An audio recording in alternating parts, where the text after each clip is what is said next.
Sa bukid ngayon, kakain ng lunch.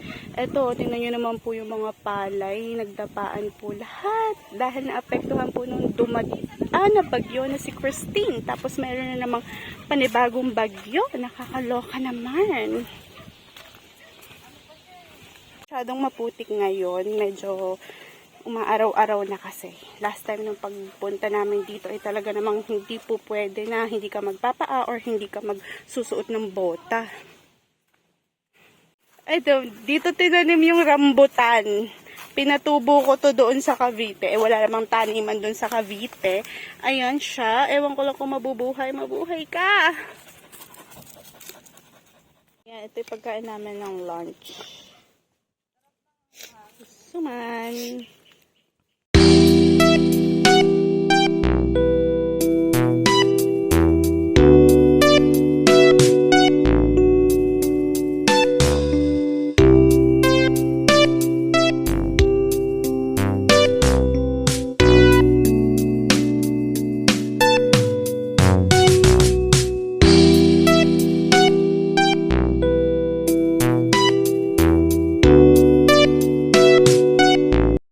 So, nag-decide nga po na tanggalin tong mga damo na to. Linis-linis lang muna dito sa bukid. Kasi nanay, pag dito sa bukid, pwedeng magsiga. Pero pag doon sa city, baka hindi pwede. Sinusundan ako ng usok. Dalawa yan, oh. Ha? Damo ba yan? Ha? Anong tawag dyan? Madre de agua. Madre de agua? Hindi nakakain ng tao? Baboy lang. Baboy, baka, kambing.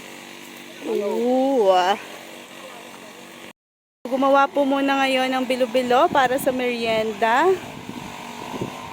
Habang pong nagdadamo si tita.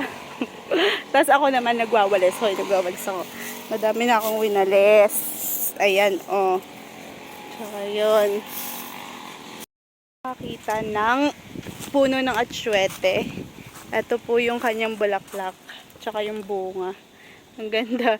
Ang ganda ng bulaklak ng atsuete. Ito yung pangpakulay sa palabok, sa mga niluluto, yung buti annatto powder. Ayan yung bunga niyan. Ito yung puno, ayan yung kanyang bulaklak. Maliliit pa to, lumalaki pa to. Tapos patutuyuin para makuha yung mga buto. O, diba? Ano yung ginagawa nila sa magic at pwede? Ano? Kaya nga. Ayan, nakaupo po ako ngayon sa puno. Puno to ng natumba na sampalok. Wait lang, papakita ko sa inyo. Ayan.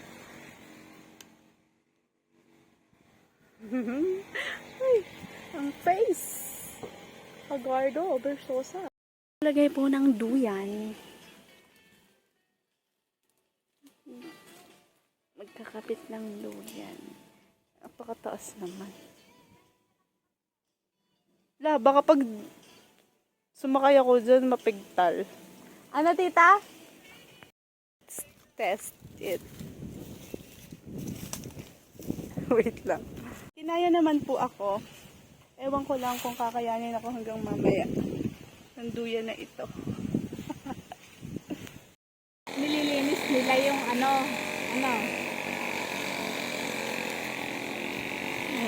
Ayun na. Ano? Yung nihalo mo yung parang kanin.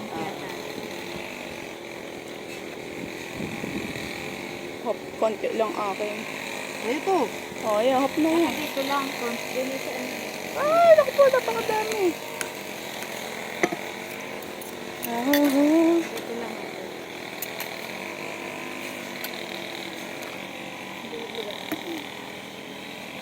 Hindi na tayo. Pura na ng bibili. Sarap. Nakapunta pa ng pangdito.